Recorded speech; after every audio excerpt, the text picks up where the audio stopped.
Bueno, pues buenas tardes, gracias por venir a este encuentro en el que vamos a intentar realizar una traducción, ¿no? Humanamente comprensible de un libro bastante especial, ¿no? Que es el Urdaibai Incógnito. Bueno, yo creo que la mayoría ya, como estamos en familia, creo que lo conocéis, ¿verdad?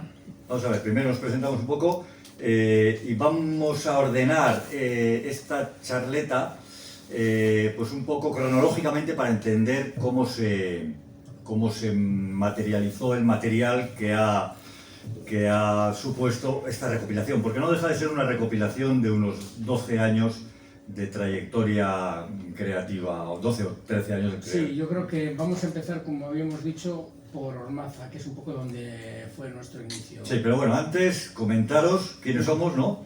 Bueno, Alberto, pero nos conocemos, pero bueno, pues venimos del arte. Alberto viene ya más del terreno pictórico, él es profesor de Bellas Artes y se ha especializado desde siempre en el mundo de la pintura, ¿no? Sí, Clásica. Bueno, clásica. Contemporánea. Clásica. Bueno, eso es.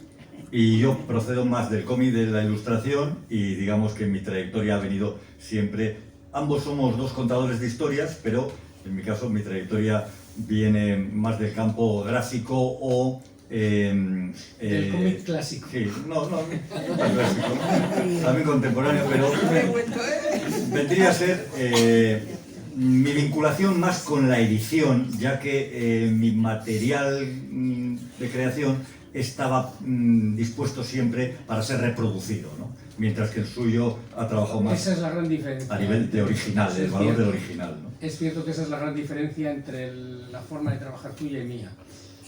Lo has dicho muy bien, con lo cual no voy a... Yo creo que partiríamos de ahí. Y entonces, Alberto y yo coincidimos y vamos a avanzar un poco en el origen de las primeras páginas de este libro, Urdaibai Incógnito, que no deja de ser una recopilación de una serie de vivencias de creación que hemos vivido en el Valle de Urdaibai, al cual estamos muy vinculados.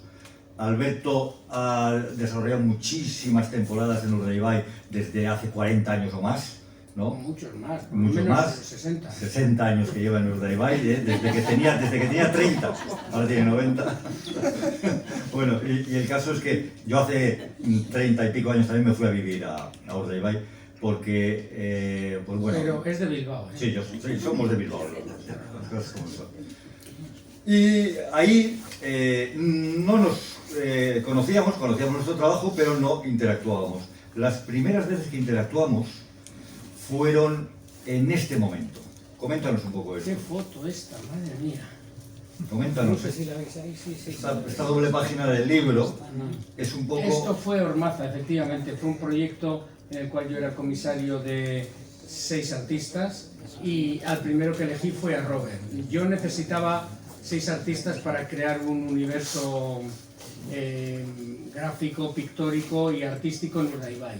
Elegimos la fábrica de Ormaza, que era una fábrica de conservas ya en desuso, que estaba totalmente casi destruida por dentro. La rehabilitamos y yo necesitaba eso, tener 6 artistas de diferentes disciplinas, de la parte gráfica, de la parte más de videoarte, fotografía, instalación, y pintura y también grabado, ¿no? Sí, no, Y al final, al primero que llamé fue a Robert para decirle, oye, tengo esta movida, hay que darle forma a todo esto. Pero no había todavía un No, proyecto. todavía no había un proyecto, me tienes que ayudar en esto, y entonces entre los dos fuimos creando este universo del Urdaibai Incógnito, que ya empezó ahí, porque el proyecto era el Urdaibai que no se ve, el Urdaibai oculto, y recuerdo que tu proyecto fue muy bueno porque empezaste a trabajar sobre alguna serie de figuras como peces o nereidas. Sí, relictos, ¿te acuerdas? Eso, los relictos, algunos animales que ya estaban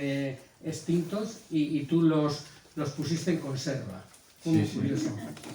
Fue una especie de reconstrucción de lo críptico, ¿no? A ti te encantaba. Se mezclaban leyendas con historias, con seres improbables, y todo eso pasaba a formar parte de una industria. Bueno, en este momento Alberto y yo yo tenía más pelo, Alberto tenía menos canas. Bueno, en ese momento estamos como poniendo un punto de partida o de origen. Empezamos ya al Urdaibai Incógnito. Sí. sin saber a dónde íbamos a llegar. Sin porque saber. aquel era un proyecto muy concreto. Y luego ya- 2013 puede ser. 2012 fue. 2012-13, ¿vale? 13, este ya Este sería fuera- 2015 No, esto es 2014. o 14. Ujú. Y este es otro momento en el que pasamos de estar dibujando, que es un poco nuestra constante, ¿no? Nuestra constante es estar pintando y estar dibujando, porque estar pintando o estar dibujando es estar feliz. Esta es una fórmula que yo la aplicaría en general a la vida, ¿no? Joder, Rafita, ¿a quién no hay que dejar de entrar? Ostras, entonces viene Kepa. Sí, ahora vendrá. Bueno, pues no hemos llegado a las páginas de Kepa Junquera, así que bien. El caso es que aquí... Bueno, vamos a dejarle a Kepa un sitio... Yo no. No, que se venga hasta aquí. eso es. Y aquí lo que estamos hablando es que, nuevamente, en un parque, en un lugar antropizado, en un lugar que la naturaleza permite una instalación, es decir, que no estás irrumpiendo Eso con... es un poco... todo nuestro trabajo ha sido en lugares donde ya había existido una producción, ¿no? Es decir, parques, museos donde hay un entorno... Sí, hay un ordenamiento ya, digamos, arquitectónico dentro de un espacio natural. Eso es. Y en este caso, el domo de la Triple Frontera, que era era un proyecto en el que hablamos con el director Esto era en el Museo Torre del Madariaga. Museo Torre Madariaga y le explicamos la necesidad de crear, a través de nuestros dibujos, nosotros lo que damos forma es a un sueño que se hace realidad si es que se alinean todos los planetas. Pero primero que dices que se alinean, primero buscamos las líneas que dibujan el territorio, ¿no? Sí, Es pero un hay que poco- convencerle al Bueno, director. claro, pero- Es de lo que estaba hablando yo. Bueno, pero primero hay que investigar sobre qué líneas son las que se cruzan aquí o allá. Eso es tuyo. Lo pago, pues. Lo voy a pagar. Y entonces, ¿qué es lo que ocurre? Que aquí, pues bueno, el propio territorio nos permitía adentrarnos en un tema geológico de la Triple Frontera, como lo hemos definido. ¿Por qué? Porque en este caso nuestros gráficos y los del Instituto Geológico Minero y Catastral daban como confluencia tres masas rocosas de diferente naturaleza que confluían justo debajo del museo. Entonces nosotros le hicimos partícipe al director de que era una necesidad telúrica Sí, el pero- crear una cápsula de... Efectivamente, pero primero tuvimos muchas conversaciones con los geólogos del lugar. Y que eran excursiones. Y excursiones, que eran los que nos indicaron dónde estaba el... Bueno, vale. ¿Dónde estaba el punto de interés? Bueno, en este momento ya Alberto y yo seguimos explorando el territorio porque vemos que se pueden ir llegando a conclusiones visuales para construir elementos físicos donde no hay más que teorías gráficas, ¿no? Es un Este poco- fue el momento, yo Este es creo el momento que de exploración. exploración más importante, porque salimos de la cueva. Aquí veis algunas imágenes donde tenemos el casco y salimos de la cueva que Robert me Llegamos a Ereño de un modo casual. Eso, de un modo casual, bueno, ni tan casual, porque andábamos buscando canteras por todo Urdaibai, porque las canteras también son lugares antropizados, como ha dicho Robert. Son lugares donde ya se ha explotado y se ha trabajado y se ha producido la extracción de piedra, ¿no? Sí, es que nos Entonces, interesa un lugar donde ya se ha producido, digamos, una... Pero las canteras de Ereño eran muy especiales respecto a las otras canteras que hay en Urdaibai. miramos más de 8, 10, 12 canteras. Todas las que hay en Urdaibai. Y miramos las de Ereño de un modo, digamos, rutinario. ¿Qué Hombre, ocurrió? nos interesaba que tenía cueva dentro, que estuviera la montaña vaciada. La montaña vaciada y se pudieran hacer visitas guiadas, que le voy a saludar a Kepa, que le encantan las visitas guiadas. Kepa, Kepa, un saludo y una... mira, nos quiere dar con el Sí, paraguas. es verdad. Nos está amenazando. Vale. Bueno, pues el tema de Ereño nos interesó y empezamos a investigar un poco la historia del propio entorno, porque la cantera tenía un referente gráfico, que era a nosotros lo que nos iba a motivar y sobre todo a inspirar al máximo. Claro. El componente gráfico que tiene el mármol rojo. Entonces dijimos, aparte de todas las canteras que hemos mirado en Busturia, en Forua, en diversos lugares de Urdaibai, la cantera... Aquí se ve en ese corazón que hay en la cueva, Sí, esta es una pequeña escultura que... una escultura que representa El corazón de la montaña, con una intervención más de arte contemporáneo con varios colores, pero sí que ya empieza a reflejar el patrón del mármol rojo, que es esa rudista que tiene esa forma redondeada. Claro, entonces llega un momento... Es un fósil. Es un fósil, ¿no? Es un fósil que le da color al mármol rojo y nosotros que solamente necesitamos para desarrollar un universo un punto de partida, un chispazo. Pero muy pequeño, con una cosa muy pequeña hacemos unas cosas tremendas, yo mismo me asusto. Descubrimos que a partir de la rudista hemos llegado a la síntesis, es decir, es la célula a partir de la cual se construye toda... Es la piedra angular, ¿no? Si te ¿no? pones a pensar un poco, a partir de solo de ese fósil que forma toda esa colonia de formas del mármol rojo, dices, ¿cómo hemos llegado a este libro a partir de eso? Porque ese es el germen. Eso es como Tolkien construyó un universo a partir de un anillo. Pues eso, pues bueno, en este caso es un aro, es un anillo producido por la sección de un molusco. Una cosa tan sencilla a nosotros nos da como punto de partida, nos sentimos un poco rudistas, somos terians. O sea, yo me siento rudista, de pronto, soy un molusco. Bueno, a veces sí, cuando te enrocas un poco, sí. Sí.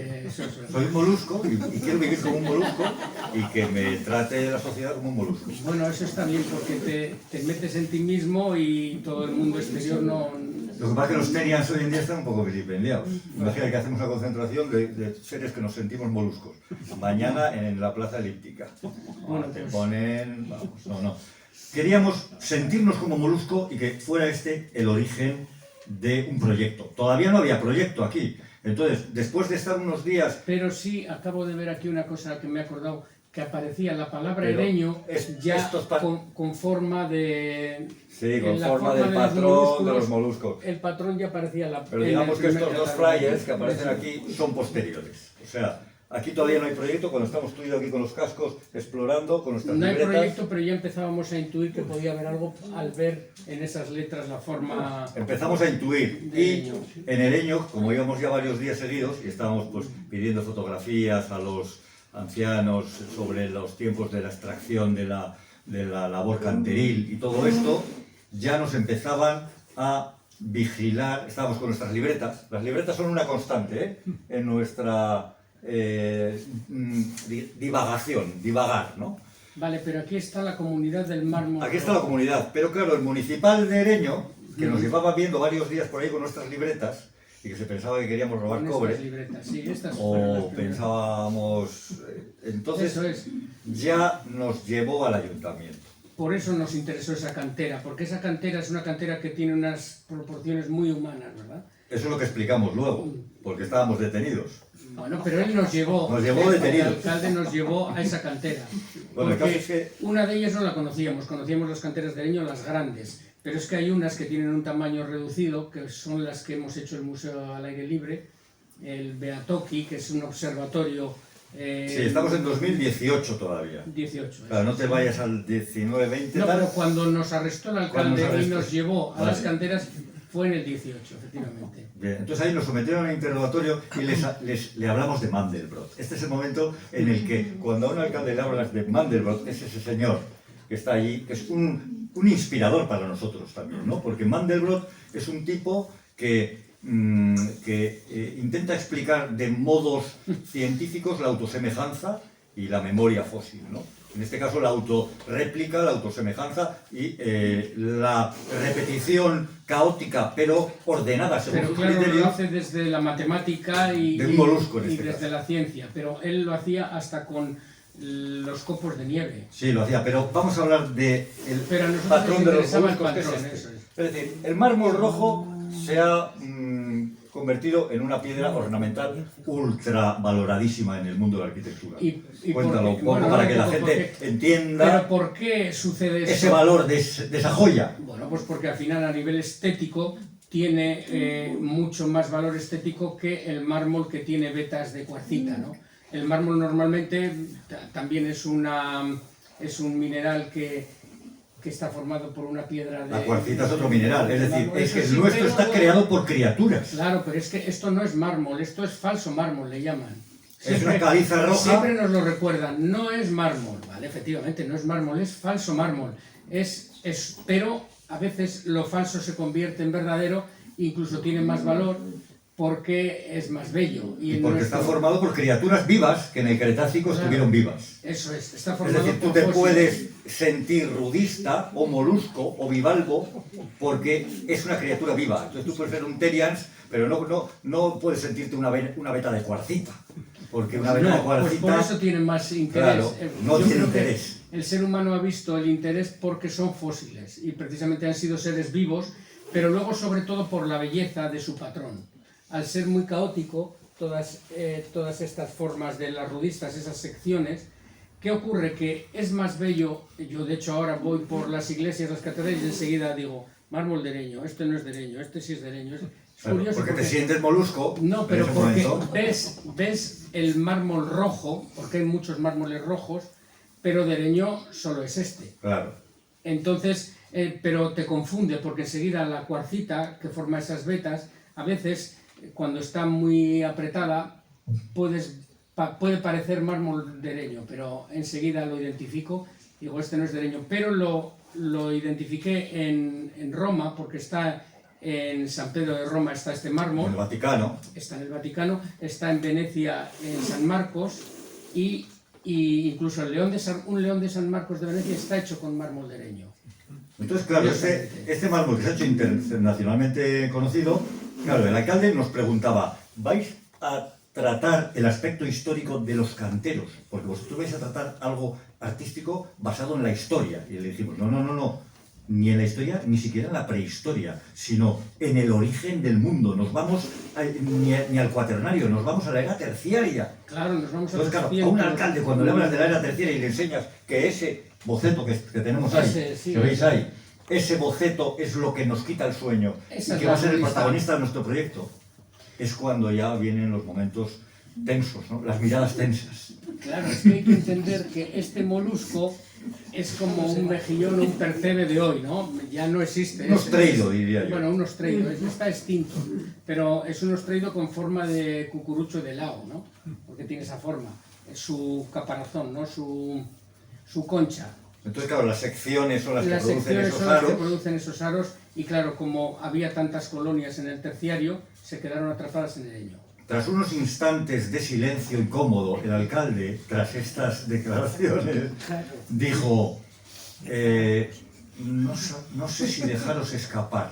No, pero... Porque podría haber sacado la escopeta en ese momento. Bueno, pero nos montó en el Land Rover y nos dijo, Sí. voy a enseñaros un sitio. Y encima nos dio como coba, ¿no? Nos dio como mirar aquí cuántos moluscos, mirar aquí cuántas rudistas. Nos vinimos arriba. Pero claro, luego había que materializar un proyecto, ¿no? Un proyecto que hablaba de nuestros referentes. Antes nos ha hablado de Mandelbrot, ahora estamos hablando aquí de Schumann y su resonancia. Y habla un poquito de cosas que no pueden percibir los sentidos, pero que nosotros queremos que la gente conecte con ellas. Y como las canteras quedaron inertes, esa piedra roja quedó inerte desde el Cretácico, pues nosotros ahora intentamos revivirla, traer a la vida a los moluscos y traer a la vida sus sonidos. Pero para hablar de todo esto necesitamos basarnos en científicos. Antes para hablar de todo esto llamó al concejal de Cultura. Bueno, pero has hablado de Mandelbrot, ahora está Schumann. Mandelbrot es el de la autosemejanza y todo el tema fractal, y este es el que habla del sonido, de la resonancia de la Tierra. Entonces nos interesaba también hablar del sonido y por eso Schumann fue otro de nuestros referentes. Sí, de nuestros autores preferidos. Es aquí, cuando le hablamos de estos gráficos complejos, queríamos generar, claro, aquí se ve una mezcla de nuestros dos estilos, ¿no? Alberto, su toque gestual, su mancha, su rollo pictórico, su parte mecánica, objetual, incluso es de objetos y de mecanismos. Y luego la parte gráfica más, digamos, robótica, más sensorial, más digital, que habla de el transcurrir de 210 millones de años. Por eso este libro mezcla estos dos universos, la parte objetual mía y pictórica y la parte tuya más de dibujo y gráfica, ¿no? Claro, que también se mezclan en la obra de las canteras, que luego daría lugar, ya hablaremos de esto, al Museo de Dereño, ¿no? ¿Qué ocurre? Ese universo, en realidad, tiene un salto, acabamos de ver un salto entre la historia reciente de los canteros de Dereño y y el Cretácico, a donde nos hemos ido para conocer cuando este fósil estaba vivo, 210 millones de años. Eso es, cada página del libro, cada doble página que las estáis viendo al doble, en esta concretamente habla de qué proporción hay de parte blanca, Sí. parte de la concha, y qué proporción hay del limo, del barro. Sí, aquí ya hicimos trabajar a las inteligencias artificiales. O sea, les pusimos la labor de determinar a través de formulaciones qué porcentaje general es de rojo, que es óxidos de hierro, arcillas rojas y compactadas. Como el Atleti, podéis imaginar. Y la parte roja y blanca, blanco. y la parte blanca, que son todos moluscos que han sido seres vivos. Entonces, claro, aquí desarrollamos una formulación conflictiva, ¿no? Porque son todo teoremas, Bueno, no son más, teorías. son teoremas, eso es. Pero bueno, ya nos determinó la inteligencia artificial qué parte de rojo y qué Sí. parte de blanco hay en el mármol. ¿Y vosotros qué creéis? ¿Que hay más rojo o más blanco? Más rojo. Pues no te creas, porque... Hostia, muy concreta la. No. la cifra. Los rojos que tú ves como rojos, los aprecias como rojos ante un espectrógrafo de masas, aparecen como... Que es un poco rosa. No, que está plagadísimo de De intersticios pues por micro eso digo blancos. que cuando lo miras al microscopio, Claro. ese rojo es rosa. Entonces es el blanco. Y la parte Es el blanca blanco. genera Es el puntos blanco. para el blanco. Entonces, Es blanco. esta doble página, a los que tenéis el libro entre manos, os animaría a dejarla como para el final. Porque es densa, es una parte ya como densa, que es una parte como para el examen final, ¿no? Eso es. El resto es más accesible. De hecho, aquí llegamos ya a un problema. Aquí hablamos en ese gráfico de la parte inferior de la inyección de óxido de hierro, que es un poco el que da el color al mármol de Ereño, ¿no? Es caliza, como he dicho antes, entonces la caliza es gris normalmente, pero la de Ereño tiene la particularidad de ser roja, porque en aquella época del terciario, los 10 millones de años, que nos dijo un geólogo, 217, porque de 210 os vais al cámbrico, os vais al pérmico. Y Bueno, sí. tenemos que lidiar, aparte del sector artístico, con el sector purista del conocimiento exacto. Sí, sobre todo cuando habla de eras, habla de... Para de nosotros 10 millones de años arriba. Yo te digo 210, 220, tú vas a dormir un poco peor hoy por saber que hay un Hombre, lapso pero de yo entiendo a los 10 millones de años científicos no es baladí, que hay que... pero en esa aceptar- masa de tiempo sí. Bueno, pues son 210 cuando se formó el mármol de Ereño. Por ahí uno que se ríe, lo que tiene, él tiene 200 millones de años, por eso se ríe.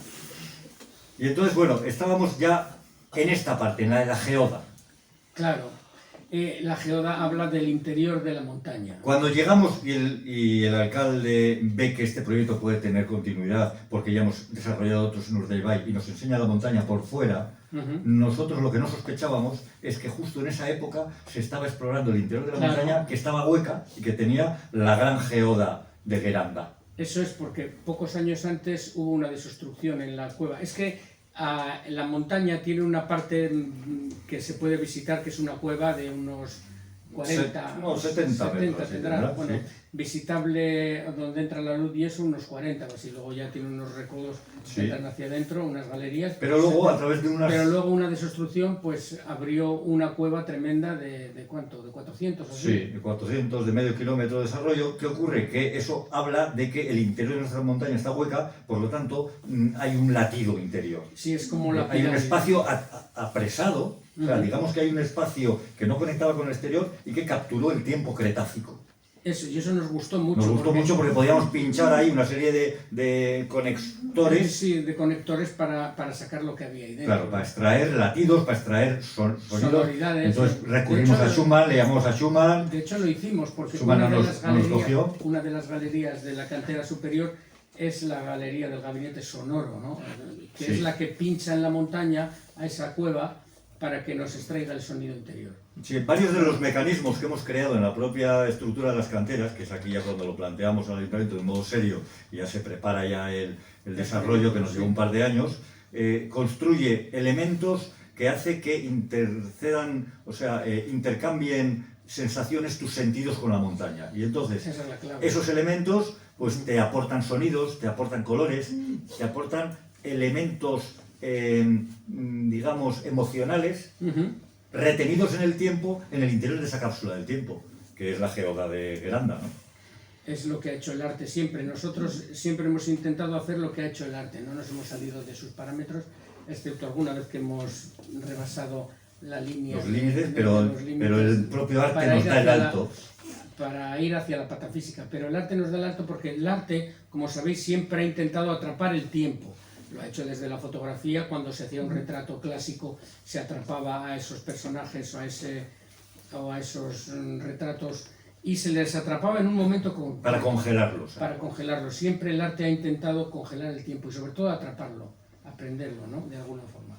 Y aquí nosotros con esta otra pieza, aquí se ve una imagen nocturna de una de las visitas guiadas donde está la tolva cronotransformadora, que lo que hace es cronotransformar el proceso que sucedió en Ereño con esta cantera.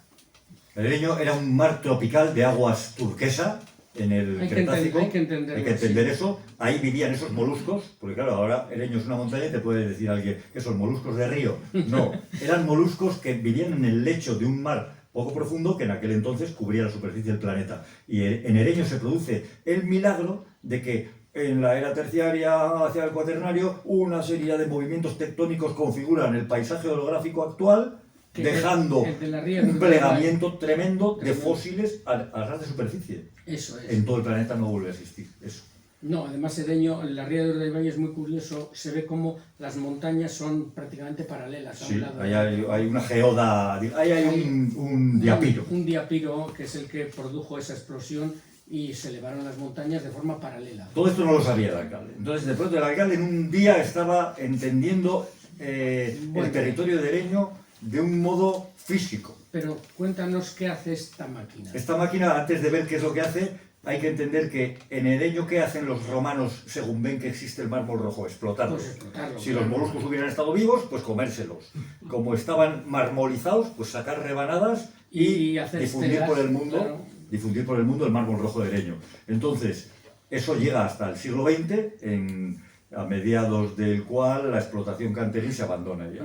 Sobre los 70 se abandonó. Sí, sobre los años 70 del pasado siglo se abandona la explotación canterí porque surgen otros elementos en el mundo de la industria. No es rentable el transporte del mármol más que su extracción y entonces pues esos espacios inertes se quedan esperando un momento de gloria artística que es el que pretendemos que alcancen. Bueno, pero esta máquina cronotransforma de un modo extrayendo la parte fósil de 230 millones de años, transformándola en el tiempo, cronotransformándola y devolviéndola a través de un manantial en forma de moluscos contemporáneos. Efectivamente. Por eso salen conchas y ostras de este manantial. Y en el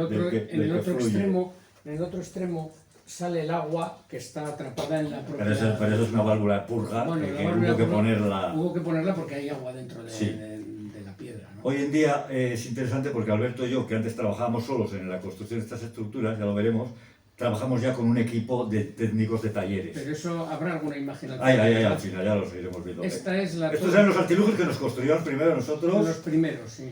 Eran unos materiales menos duraderos y tal, y ya cuando se ha consolidado este proyecto entramos a formar parte de la red de museos de Euskadi y una serie de eventos que ahora, mirando hacia atrás, casi no me lo creo, que fueron ocurriendo. En el momento en el que ya nuestro museo, la agencia de turismo lo convirtió en un elemento visitado y con su programación, digamos, pues nosotros fuimos dotando a las estructuras de mayor contundencia y mayor... Y ahora ya nos las construyen talleres... Nos construimos talleres, tenemos un equipo de técnicos que trabajan el metal, porque primero empezamos a soldar nosotros y se nos daba muy mal. Aparte nos quedaban muy mal las gafas del soldador y dijimos, este outfit no puede ser. Este outfit no interesa. Bueno, y el caso es que bueno, estos son ya trabajamos solamente en esta parte, que es donde gozamos. Claro, Alberto y yo nos damos cuenta, no podemos estar construyendo, soldando, remachando cosas de gran volumen. Aquí hay una imagen en el taller construyendo nuestra primera tolva y todos los bocetos de construcción. Son bocetos preparatorios, muchos de ellos que no vieron la luz. A mí me suele gustar ver todos los arrepentimientos y todas esas cosas que pudieron ser y no fueron. Pues fueron constantes los arrepentimientos. Fueron constantes. Nos hemos estado arrepintiendo a perpetuidad. Claro. Bueno, esta imagen concretamente está dentro del Museo del hórreo. Sí, estáis viendo todo el rato, estáis viendo dobles páginas del libro, ¿eh? O sea, estáis viendo dobles páginas en las que se ve pues la parte gráfica con todos los elementos que nosotros queremos incorporar para desarrollar un relato. Al final, como os decía yo antes con el cómic, he estado trabajando siempre contando historias, Alberto con su arte, pero somos contadores de historias y ahora las contamos de un modo inmersivo, que se dice, ¿no? Que mola hostia, ¿eh? Mola mucho. Bueno, no te creas que mola tanto, porque si es esta inmersión que tanto está de moda, que te ponen un cuadro de Frida Kahlo o de Van Gogh, y lo mismo te lo ponen en el suelo que en el techo, que todo alrededor con música. Pero ahí ya entras en un esa contexto... esa es una experiencia inmersiva un poco... Pero en la nuestra, como nos la hemos inventado nosotros... Bueno, pero claro, eso, a nosotros la nos interesan aprobamos, las nuestras, claro. pero estas otras que son grandes experiencias inmersivas para captar clientes que el arte les interesa muy poco. Pero les gusta el show. Les gusta el show, eso es, sí, son casi experiencias de discoteca. Pero bueno, seguimos. Tesseracto, otra de las piezas que están en la cantera de Geranda Goicoa, la cantera de arriba.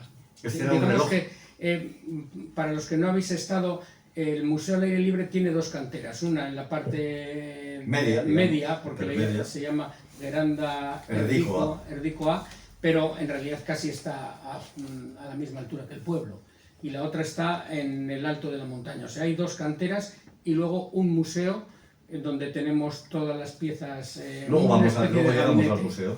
Pero eso, dos canteras más un museo. Digamos que en Ereño hay tres espacios donde hemos intervenido. Se empezó a intervenir el espacio, en el 2019 el espacio alto, luego hicimos como una sucursal de la cantera de arriba, era la de Erdikoa, que ahora ya está muy completa, el 19 en el 20, y 2 o 3 años después, en el 22, hemos hecho justo al revés se inauguró. de lo que hace. Hemos hecho al revés, pero es que necesitábamos un museo físico, porque teníamos una gigantesca cantidad de maquetas, de legajos, de bocetos, de esbozos, que nos iban a echar de casa ya. Es que lo habitual es hacer un museo y luego igual ese museo trasladarlo al espacio al aire libre, así, pero nosotros primero hicimos el espacio al aire libre y luego con todo lo que teníamos acumulado de maquetas, dibujos, etcétera, en casa no cabían y nuestras mujeres nos dijeron tenéis que hacer algo con eso. Es que esto. Nos interesaba el concepto de gabinete de curiosidades. Claro. Cuenta ese concepto, porque ese siempre nos ha quitado el sueño.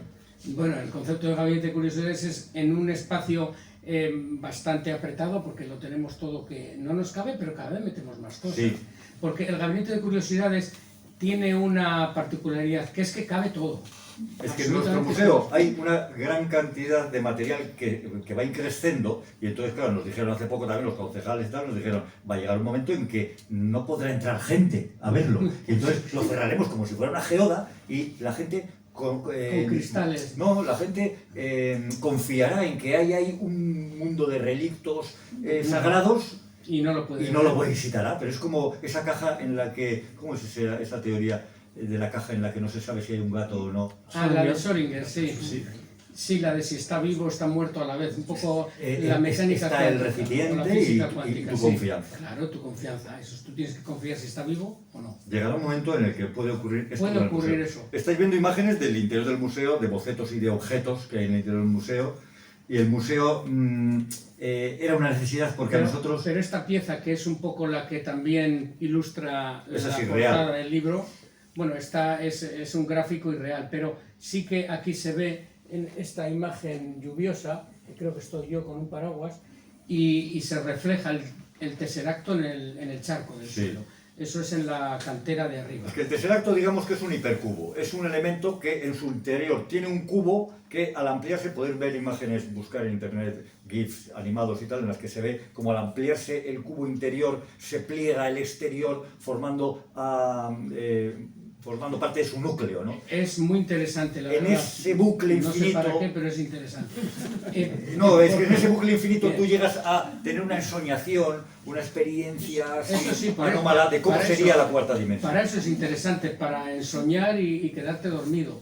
Porque efectivamente como un cubo interacciona con el interior, el cubo exterior y el interior, te vuelves loco. No, te hace estar en el mismo tiempo, en el mismo espacio, en dos tiempos diferentes. Claro, que es lo que yo pretendía con el concepto del reloj de Crones. Eso es. Descríbenos el reloj de Crones. Bueno, el reloj de Crones lo que es que da una vuelta, es un reloj de arena, en este caso reloj de moluscos, que lo que hace es que cuando da una vuelta el reloj cae un molusco cada cron. Cada cron, que es 1.000.000 de años. Claro, hombre. Entonces hay 210 moluscos y en el momento que cae uno, eso es. o sea, Sí, tiene un mecanismo en el momento que caen los 210 hay que girar el reloj, no antes. Tiene un mecanismo de 1.000.000 de años. De 1.000.000 de años. Entonces hay gente que se queda como mirando, a ver, ¿qué haces? A ver si te coincide. No te va a coincidir, porque pasa cada cron, que es cada 1.000.000 de años.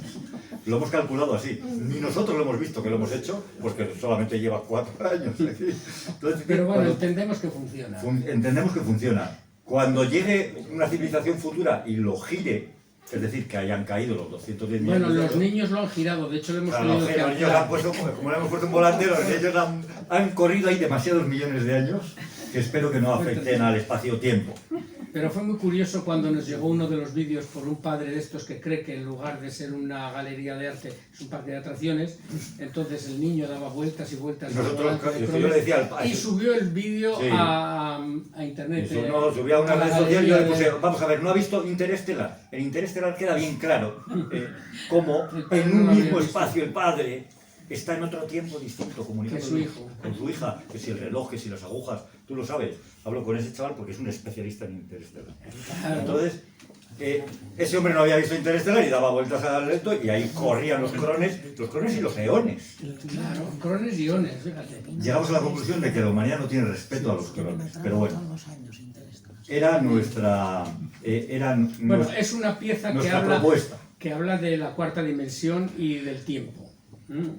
Aquí hay ya gráficos. Estos desarrollos ya, más uno de los cuales es el que va a aportar, bueno, un desarrollo de aquel es el que... Uno de estos o alguno similar es el que nos está fabricando la empresa de metalurgia y Vamos a ver. No es exactamente ninguno de ellos, es...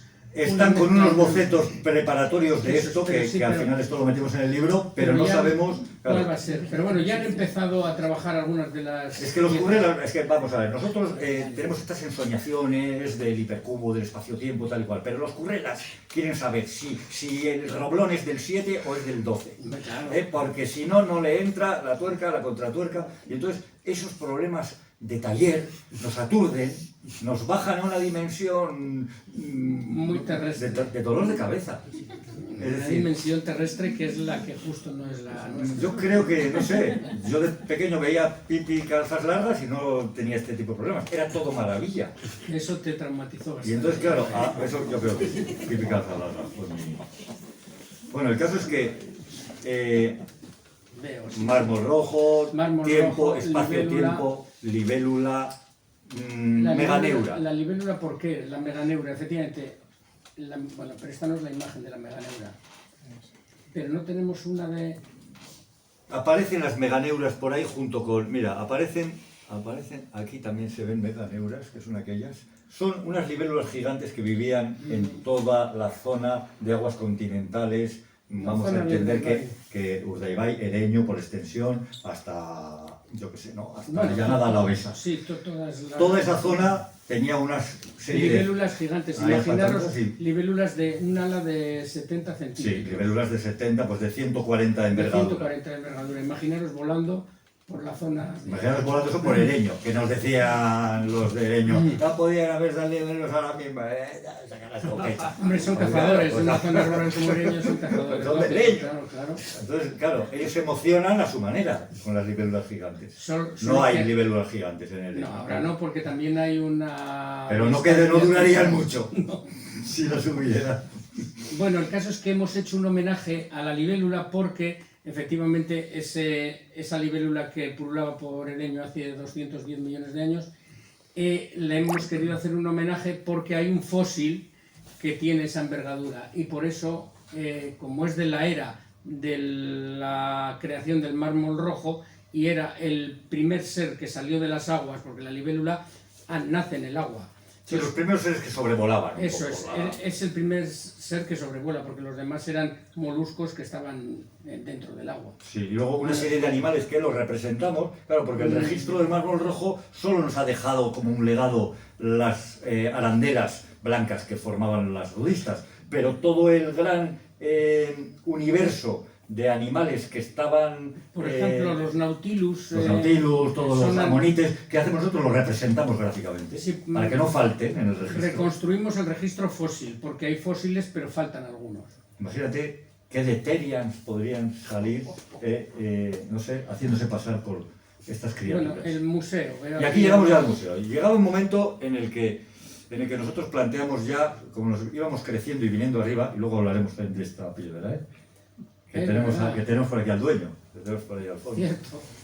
Pero bueno, vamos un poco al museo. El museo llegaba un momento que, como nos estamos viniendo arriba, queríamos un gabinete de curiosidades que actuara como centro de interpretación de nuestra obra escultórica y gráfica. No solo era por todo lo que habíamos acumulado darle un espacio, sino que también.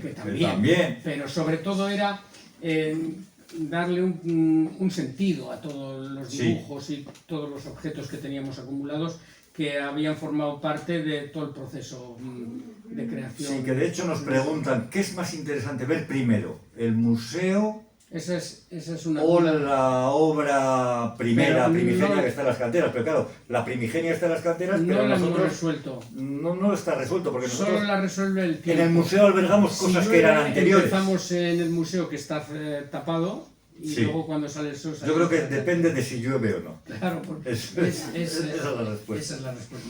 Nosotros no la tenemos, que hay que ver primero. Entonces aquí llega el edificio. De pronto había un hórreo que se había restaurado. Aquí se cuenta un poco la historia. Sí, aquí en la parte del periódico se ve un poco cuándo se restauró, y luego está la ficha del COBIE. Sí, la ficha del hombre que hizo la investigación sobre el primitivo hórreo que databa del siglo XIX y que se restauró hacia el año 2015 o así, o 2014. 2014. Pero os preguntaréis, ¿y por qué está esta señora, este retrato de Goya aquí en la parte inferior, y los otros dos retratos de Adán de Yarza y su mujer, ¿no? ¿Por qué? Sí. ¿Por qué? ¿Qué relación tienen con el hórreo? Pues tienen mucha relación, porque Adán de Yarza, el que retrató Goya, era el dueño del hórreo. Entonces, cuando nos enteramos de esto, quisimos hacer un pequeño homenaje a los orígenes del edificio.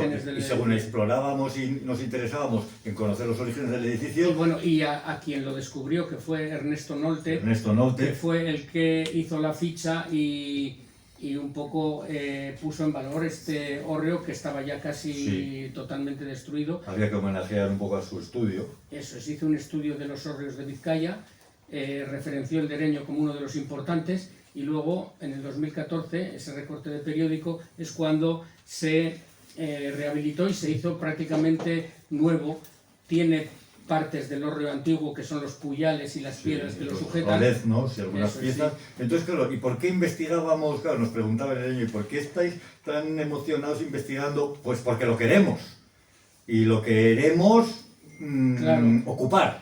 Entonces, aquí se ve cómo efectivamente ya tiene toda la parte gráfica donde pone Ereño Museo A, Sintonía Recifal, que es el proyecto, y luego se entra justo por el lado opuesto a donde están las letras, y es un hórreo que está lleno de elementos. Ahí hicimos primero una labor, hombre, de entrada había que ocuparlo de un modo corporativo, ¿no? Entonces tuvimos que hablar con el municipio. Los gestores del asunto cultural pues nos tenían que ceder con todos los servicios de mantenimiento y de asistencia al espacio para que pueda ser visitado con unos horarios y unas condiciones. Y nosotros pues teníamos que configurar un proyecto y un dossier que, según lo planteamos al ayuntamiento, pues nos dijeron venir al pleno, y no queríamos ir al pleno a defenderlo. Fuimos directamente a trabajar dentro del hórreo y hicimos el museo. Luego Diputación Foral pues hizo ya el milagro de incorporarlo a la red de museos de Euskadi, y entonces ya con este museo, a partir de 2022, pues formamos una cadena de actividades anuales que tienen que ver con las jornadas de patrimonio, etcétera. Este es el interior del museo, una de las partes. Una de las partes, arriba hay unos gráficos que hablan de otros proyectos que Sí, creo que ya saldrán más adelante, el portal y tal, cosas que se derivan un poco de esto. Este es el Sí, porque frontal. no todo es Ereño y mármol de Ereño. Hasta sino ahora que sí, estamos un hasta poco ahora sí. centrando, hemos empezado con Ormaza y Torrelavega. Sí, pero luego el proyecto de Sintonía Recifal ha mutado hacia otros municipios de Urdaibai, como Morga. Sí, eso lo vamos viendo Arrieta, ya cuando sí, nos salgamos de tal. Eso es. Aquí estamos con el interior del museo. Os estáis viendo, por ejemplo, unos de los espacios más relajados del interior del museo, ¿no? Que son las vitrinas con el Orrarbacui, Pues sí, es muy relajado. la parte de la cápsula del tiempo. Si entráis dentro del museo, No salís, no, no encontraréis la salida. No, el caso es que y sobre todo te vas a relajar un montón. nos hizo gracia, uno de los elementos que está aquí en la cápsula del tiempo, vamos a comentarlo, nos hizo gracia porque investigando el interior de la caverna, que era un lugar habitualmente utilizado por canteros para Eso fue refugiarse un y tal. hallazgo curioso. Claro, nos habíamos encontrado que en los años 40, más concretamente parece que es en 1942, unos canteros esconden para el futuro, para dentro de 1000 años, la civilización extraterrestre encuentre su cápsula del tiempo. ¿Y quién la encuentra? ¿Y quién la encuentra 80 años después? Pues dos entrometidos que andaban mirándolo todo y de pronto que hay aquí y de pronto estaba enterrada debajo de cascotes que estuvimos moviendo porque queríamos poner una pantalla gigante para hacer unas Fue de proyecciones. forma casual. Porque Sí, pero no efectivamente- parábamos de enredar. Bueno, pero dentro de la cueva movíamos muchas piedras. Entonces, Sí. al mover una de las piedras precisamente como contrapeso a la pantalla, es cuando apareció la Aparecía la cápsula del tiempo y tenía como un cerrojo que ya estaba totalmente oxidado, pero que llevaba el típico rollo como de mover unas pestañas a ver si das con la Sí, combinación. un tal. poco encriptado. Pero nuestra manera de reventar las cajas fuertes Fue con otra piedra. Es con otra piedra, vale. Y entonces dentro encontramos una serie de tesorillos muy interesantes. Bueno, moneditas, monedas de cobre, un billete. Pero tiene incluso partes de piedras romanas, ¿eh? Es muy curioso. Sí, es que para mí que esas cucharillas que hemos encontrado y esa especie de portacandelabros que está dentro de la cápsula Sí. del tiempo son hallazgos que a su vez hicieron los canteros en la zona que fue una explotación canteril romana. Entonces, Claro. sí que parece que hay un par de artilugios de plata que datan del siglo I. Lo demás es monedas y Sí, billetes y son alguna de foto. principios del 20. Sí, de los años 40, calculamos. Bueno, lo podéis ver en el museo tal cual. Aquí hay unas señoras extasiadas que están Esta observando. señora fue muy curiosa. Es que porque- estas señoras para mí que ya estaban en la Edad Media. No, es que esta señora que está así mirando, ¿te acuerdas que nos dijo, que fue este momento? Dijo, esa de ahí soy yo. Sí, había en una foto Cuando- una niña. Cuando había una... De hecho, creo que es las fotos que había al principio. No, pero no sale en no esa. sale doble. esa. Sale en el libro.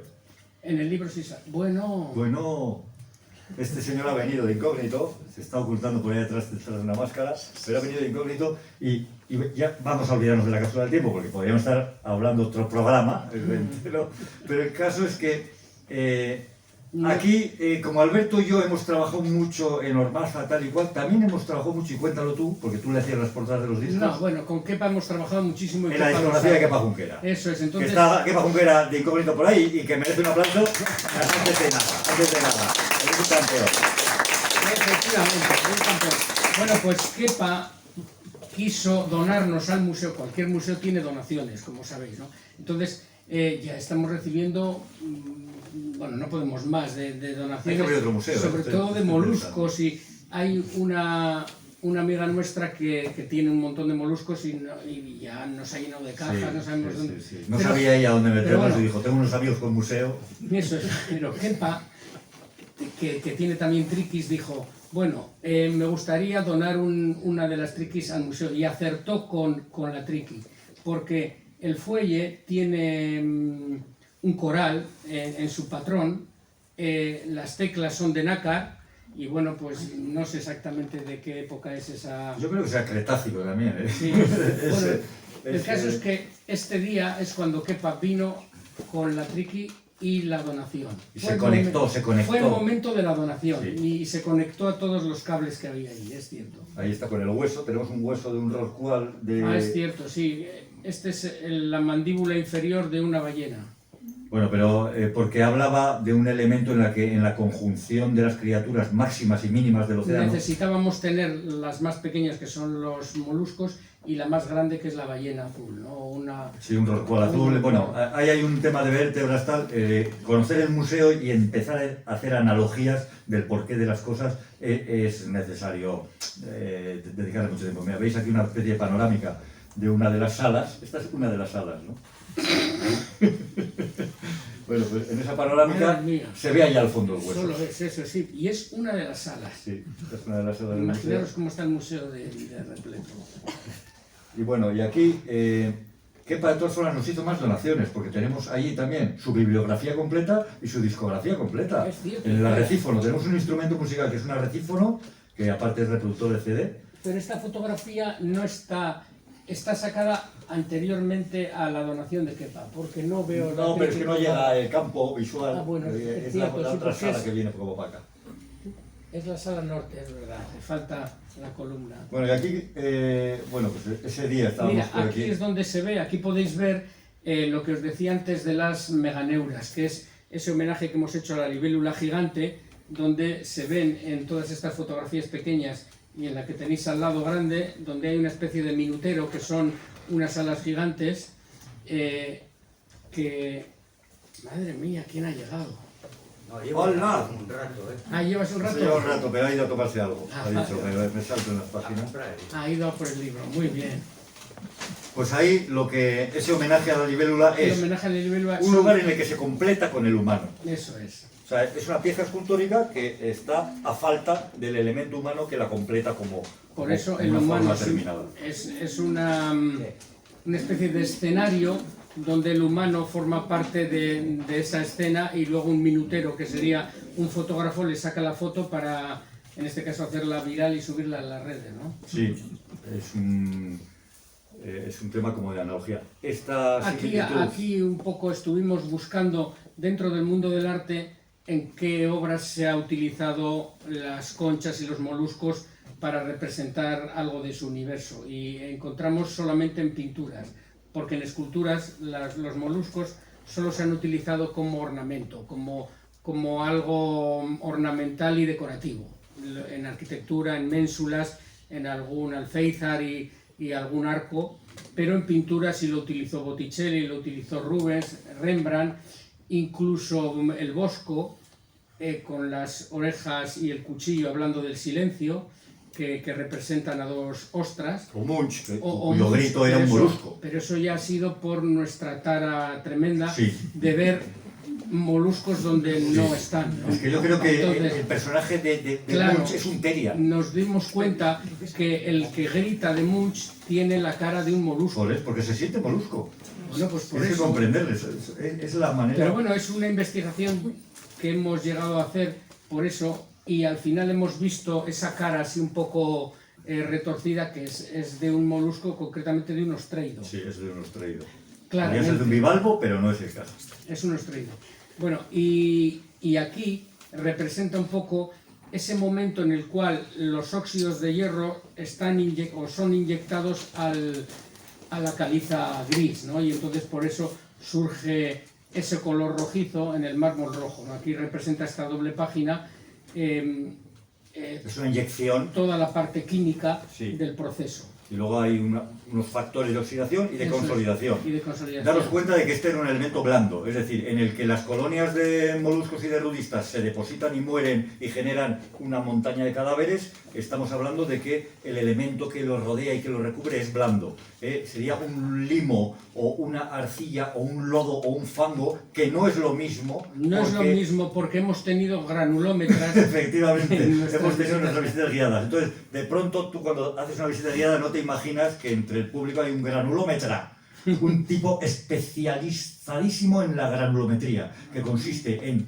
la disciplina científica que mide el diámetro de los gránulos. De los granos. Entonces, fango, limo, lodo, arcillas, y nos decía 0,0000017 micras, 0,00, y te decía la medida del diámetro de cada gránulo de lodo, de fango, de arcilla, de limos, de tal manera que desde entonces ya no hablemos de gravas o gravillas o arenas. No, Eso ya arenas son palabras no, mayores. no entra dentro de nuestro discurso. No, pero en la granulometría este hombre de pronto era una eminencia y nos puso en nuestro sitio. Efectivamente, y determinó que la caliza de Ereño es de lodo. Sí, en su Lodo mayoría rojizo. eran lodos, fangos, no tendría una granometría mayor de 0,001, Sí, 0,02. Muy poco, muy Es- blando. Claro, y sobre todo muy sutil. Muy sutil, sí, sin grano Sí, prácticamente. nos dimos cuenta Al tacto. que sin No grano tenía no, grano. nos damos cuenta que ese hombre estaba sin amigos. Bueno, y sin novia. pero cuando tú tocas ese lodo fangoso, te das cuenta que casi no hay grano, que es algo... O sea, tú ya eres capaz de percibir la granometría y el diámetro de cada Hombre, granulo. tanto como llegar al diámetro no, pero sí percibir si es más una arcilla o un lodo. Vamos a ver, nos causa conflicto que en nuestros territorios artísticos, cuando estamos desarrollando un poco una obra que tiene unas bases científicas, digamos, de referencia, pero luego tiene mucha imaginación y fantasía, nos atascamos un poco cuando el rango científico, como el caso del Colegio de Geólogos, escribe una carta Es cierto que al escribe una carta ayuntamiento, al ayuntamiento. con datos rigurosos, 212 millones porque los años no Sí, tal, y eso porque entramos en el Cámbrico, en el Pérmico, Y la caliza es de- la caliza es del Pérmico tardío, hablar de Cretácico sería un Cretácico aún muy incipiente, y entonces de pronto dices, no nos acaban de pillar la historia de la cronotransformación de No, moluscos. los geólogos no. Pero por eso nosotros en esta imagen hemos trabajado toda esa parte de la textura del mármol. Del gránulo. Efectivamente, del grano, que en este caso todavía es más de ocre hasta que llega a hacerse rojiza, ¿no? De lo divino y lo Y fractal. bueno, háblanos del cine arrecifal. Este fue un cine efímero que tuvo lugar Pero durante esto un tiempo. tuvo su momento de gloria. Sí, hubo el tiempo de construcción de las canteras duró casi año y pico, ¿no? Año y medio. Entonces en ese tiempo había un chabolo que ahora mismo se ha reacondicionado y tendrá otro uso. la página donde se ve... Sí, y ese las chabolo fotos pequeñas. decidimos que tuviera contenido cinematográfico los sábados. Entonces poníamos una página con un... Siempre era de tema marino además, que Claro, es el fondo sí, del mar, todas las películas Odisea eran de bajo el tema- mar, películas de batiscafos que la nos forma apasionan. del agua, 20.000 Películas con leguas. batiscafos y gente atrapada dentro, que Claro. era un poco nuestra línea, ¿no? Bueno, pero luego también la forma del agua. Poníamos carteles de qué película se iba a proyectar. Y los niños los sábados subían a ver qué cartel había para venir a ver la peli. Nos dio problemas. Nos dio Tenemos problemas. que decirlo. Nos dio Sí, problemas porque- porque la chabola era el cine más recifal. Estaba que era- derrumbada por un lado, había hambre de espino, un niño se Era pinchaba. una chabola de burros, Era de allí burros, era una sí, campa de de burros. burros y entonces el propietario había puesto unas tablas con unas cuerdas y tal. y Pero nos estaba- dejaba los carteles puestos, ¿eh? Él notaba que había intrusos, pero al ver Sí. carteles de cine, Pero ¿qué, no le parecía mal. pero ¿qué sucedió? Que los niños entraban a ver qué peli daban, tal cual, y veían los carteles y aquello se les podía venir encima. Nos llamó el alcalde y dijo, tenéis el Sí. cine precintado. yo creía que nos llamaba para poner un acomodador, y no. Nos llamó para Nos precintar el precintó cine. el cine, efectivamente. Y bueno, pues nada, nos lo precintó y nosotros luego ya pasamos a otro tipo de... Es que estamos con muchos proyecciones. frentes abiertos, pero un día retomaremos el frente del cine y somos capaces De hacer un cine ahí. recuperarlo. Claro, de hecho ahora, como la chabola de los burros se está reconvirtiendo en esta otra pedazo de chabola que estáis viendo en esa imagen grande, porque ahora mismo estamos en ese proceso. Esta es la primera fase de una chabola de burros convertida en un una centro- sala de conciertos casi, ¿no? Bueno, no, va a ser una especie de centro De inter- cultural sí, bueno, y todavía artístico. no se ya sabe se muy verá, bien ya se cuál va verá. a ser el uso, pero es muy probable que pongamos el cine arriba. Igual acaba siendo un cine, no te diría que no. Bueno, estas son las salas que hemos visto antes, tal. El punto rojo, puedes comentar igual un El poco. mármol rojo, no, el punto rojo, más que el mármol rojo. Sí, aquí hablábamos de que nos interesaba trabajar el concepto de figura-fondo, ¿verdad?, dentro del arte. Y por eso la anécdota del profesor de arte que estaba preocupado por sus alumnos, que les enseñaba un trozo de lino donde les había pintado un punto rojo y les preguntaba qué veían y todos veían un punto rojo y nadie un trozo de lino. Entonces eso a nosotros nos interesó mucho para hablar de que en Occidente, a diferencia de Oriente, todo el mundo ve lo que está delante, o sea, la fachada, lo brillante, el glamour, en este caso el punto rojo. Y nadie vio el trozo de lino que también lo estaba mostrando. Entonces a nosotros nos interesó ese concepto que tiene que ver mucho con el mundo japonés también, Sí. y por eso esta pieza del punto rojo está instalada en una zona de la cantera donde hemos hablado también del kintsugi, otro concepto japonés de reparación de daños que nos interesa mucho. El poder de la mirada y ese Eso, tipo de sí. historias, ¿no? Esta doble página del Domo Pictomecanismo es una de esas páginas también compleja de maquetar, en la que se dieron vueltas Ahora que a hablas las de compleja fotos. de maquetar, Ahora que hablamos de compleja de maquetar, tenemos a la maquetadora, que Laura, nos ha ayudado ¿nos muchísimo, que puedes es Laura decir Martín. algo? Yo creo que vamos a dar un aplauso que se lo merece, porque Laura la maquetadora está aquí. se ha sumergido en nuestro universo. A mí me gustaría hasta que nos diera unas palabritas sobre qué ha supuesto... ¿Qué ha supuesto para ti la maquetación de este libro, Laura? Pues nunca había maquetado algo de arte y ha sido un reto, pero ha sido muy interesante porque también la maquetación era muy diferente, muy pues un poco en línea con los contenidos. Recuerda cómo recortábamos miniaturas, las Sí, poníamos sí. todas en El una proceso ha mesa, sido muy guay. entrábamos en unos brainstormings Sí, el proceso- inacabables. El Porque, proceso claro, ha sido, por lo menos ha sido muy creativo. tenía que lidiar con Sí. nuestras dos decisiones que también Claro, se nosotros teníamos revolvían. que decidir cómo iba cada página y doble página y a Laura le teníamos que pasar la decisión y luego encima ella nos lo modificaba como buena profesional. que Claro, es. y ponía orden en el Ponía orden en pequeño nuestro caos, O sea efectivamente. que el aplauso lo tenía merecido. Pues hablábamos de páginas como esta, del domo pictomecanismo, que este es un domo que pinta automáticamente todos los elementos vivos Esta es otra de las piezas del Cretácico. que vamos a ahora reconstruir un poco, vamos a reconvertir en una especie de De estructura más, un octoedro pictomecanismo. Sí, pero también pictomecanismo. Que a ver si se inaugura en 2026-27. Sí, ahí estamos. Estos son esos, Más gráficos. esos horrores gráficos maravillosos en los que, os digo la verdad, donde más disfrutamos de todo el proceso es en esta manera de parir las estructuras y su discurso conceptual. Es que es Porque muy- luego hay que construirlas. Ese proceso es muy bonito porque cuando están en las libretas y de ahí pasar a las 3 dimensiones que ya hemos cogido la forma de trabajar, primero hacemos una maqueta en el taller. Pero en la Es- maqueta todo funciona y luego cuando Es pesan muy media curioso. tonelada ya no funciona. Porque verdad. claro, eso no Es- puede ir, hay necesita un esto, un Bueno, pero remache. ese proceso es un proceso muy interesante porque creamos empieza la el maqueta, conflicto. la empezamos a fotografiar, hacemos vídeos, vemos cómo funciona y siempre funciona.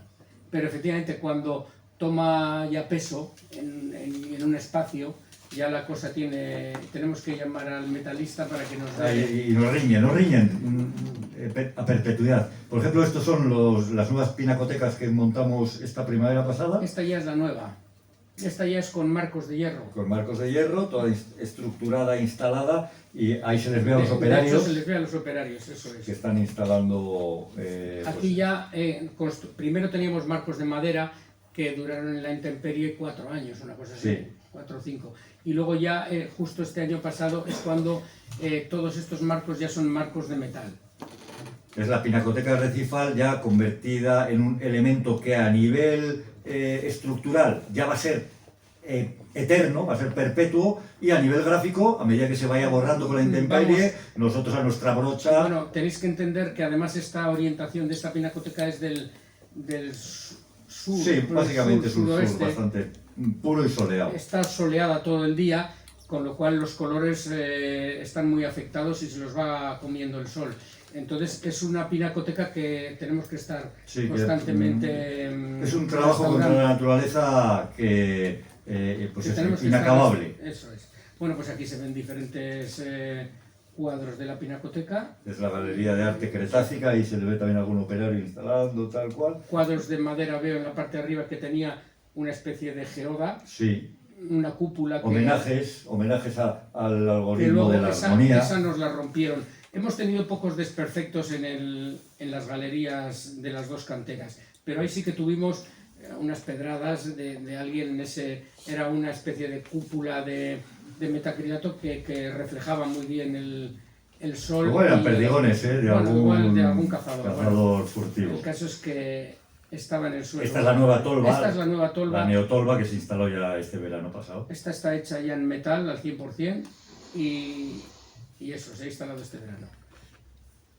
Veis Las más piezas. estructuras, ya veis más cosas de museo. Bueno, aquí veo en la foto superior, es que lejos de que el museo no es muy grande y está repleto de cosas, nosotros hemos querido que funcione como un museo para exposiciones temporales también. Entonces el concurso de pintura y de dibujo que se hace en el pueblo de Ereño, se pone dentro del museo un panel, como veis ahí, y con todos los dibujos que están seleccionados. Podéis participar porque estamos en el jurado, somos nosotros el jurado.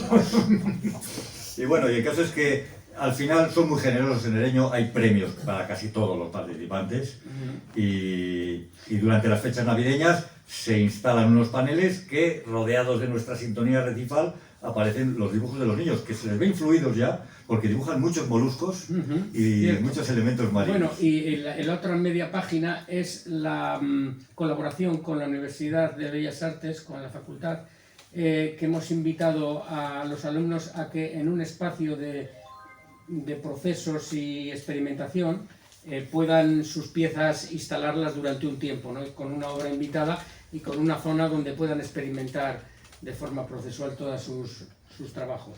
Esto fue esta doble página, habla de la distinción que han dado al mármol rojo, como patrimonio mundial. Como patrimonio mundial. O sea, sí. Fijaros, el mármol de Ereño está a nivel del Taj Mahal y ese tipo de Cuando cosas. salió esto en el periódico, le dio una distinción mundial y pues a nosotros nos llegó también la condecoración al museo y todo esto sucedió tan de repente que el alcalde estaba con el galardón ahí en la tele y decía: yo no me he visto en otra, no sé qué ha pasado desde que aterrizó una nave extraterrestre aquí hace unos años, pero bueno, Esto es hemeroteca, prensa, zafarrancho. Vamos ahora ya a un ritmo un poco mayor porque para no pasarnos del horario. A ver, ¿qué otras cosas fuera de Ereño hicimos? Bueno, el portal de Los Ángeles, porque en otros municipios. Esto tiene que ver con el municipio de Morga, un municipio de Urdaibai que nos plantearon hacer una pieza y nosotros hicimos un portal de Los Ángeles, ¿verdad? Sí, era delante de una iglesia de barriada, digamos, la iglesia de San Martín Obispo, en Meacau, tenía que suceder algo. Entonces nosotros empezamos con nuestras libretas angelicales y hablamos con la alcaldesa diciendo que el hecho que tenía que figurar ahí era un evento inaudito, es decir, se había abierto un portal a un segundo cielo. Entonces, ¿y eso cómo lo sabéis? Pues lo sabemos porque hemos ideado una máquina primero, que es esta. Dijo: ¿podéis venir al pleno a enseñar la máquina? Digo: no, la hemos ideado, pero la máquina solo nos ha servido para saber en dónde hay que generar el portal que conecte ambos cielos, ¿no? El primer cielo en la con máquina el segundo. La bautizamos como petrómetro empíreo. El petrómetro empíreo. Porque entonces lo que mide es espesores de tierra y donde el menor espesor es donde nosotros hicimos el portal. O sea, abrimos un segundo cielo en el suelo. Decía: ¿y qué pretendéis abriendo un segundo cielo? Y entonces decíamos, claro, esa pregunta te la van a hacer en el pleno, ¿no? Pues que serafines y querubines se asomen desde el segundo cielo a nuestra dimensión. Y entonces tenéis que venir al pleno a decir eso, porque yo no puedo decirlo.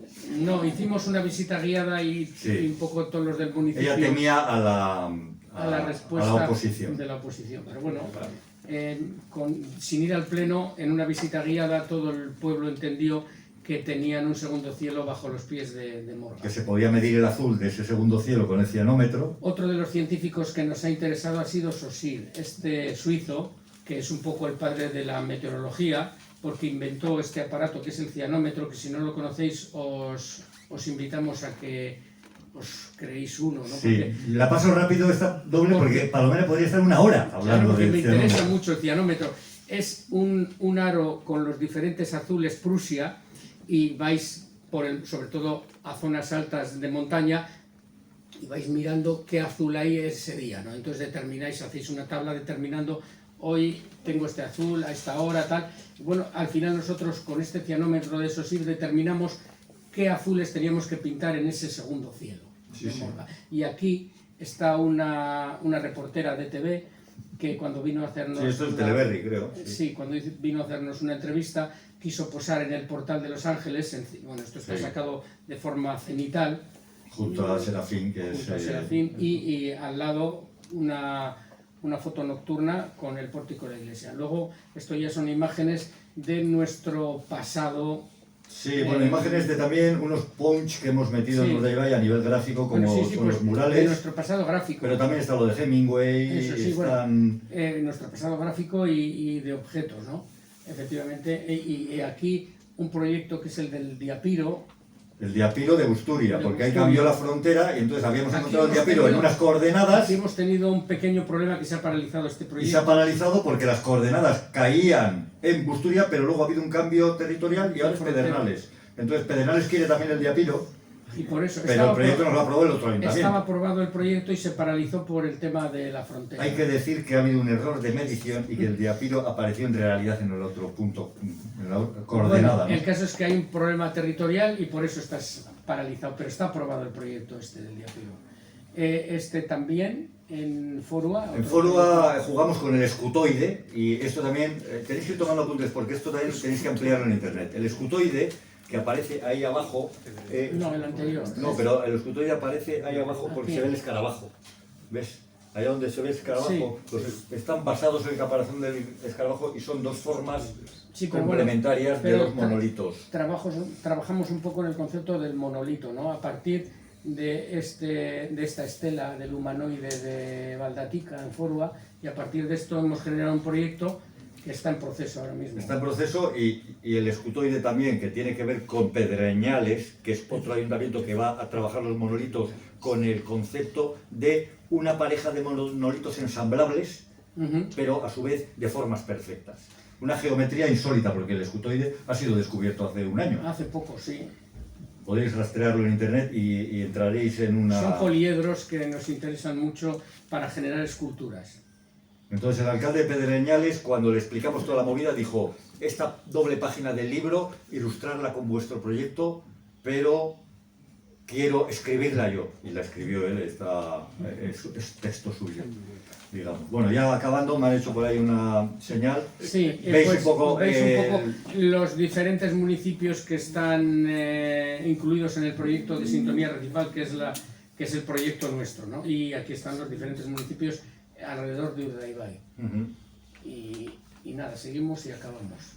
Aquí los talleres que nos Estaremos están acabando ya las últimas construyendo. imágenes. Sí, Talleres, metalurgia, ya veis un poco el ambiente en el que de pronto todo nuestro aura se convierte en problemas de soldadura, de Eso remaches, es. de peso. Pues esto, tal y como lo habéis ideado, no pesa 300 kilos, pesa 500, entonces hace falta un bumper con grúa, con... curiosamente, esta pieza, que es la tolva cronotransformadora entera de metal, no pudo subir a la montaña con un toro, se llama la máquina, la especie de tractor que patinaba y no pudo subir. Tuvimos que alquilar un toro hidráulico y luego ese toro, en dos fragmentos, lo llevaba arrastrado de un tractor. Eso es, al final luego subió con un tractor más rural, ¿no? En dos piezas. Luego los de Porque el toro Diputación, no pudo. vino un organismo de naturaleza que creían que estábamos montando una estación de extracción de gas o no sé qué, hubo que explicarles que era arte. Bueno, fue lío el montaje. de Es ese- lío y es conflicto. Bueno, y aquí acabando el final, este es el final, ¿verdad? Yo diría al final ya.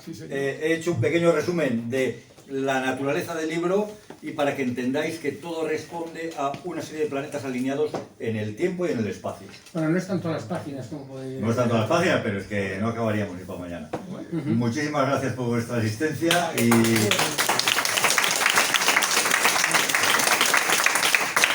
tenemos que dedicar algunos libros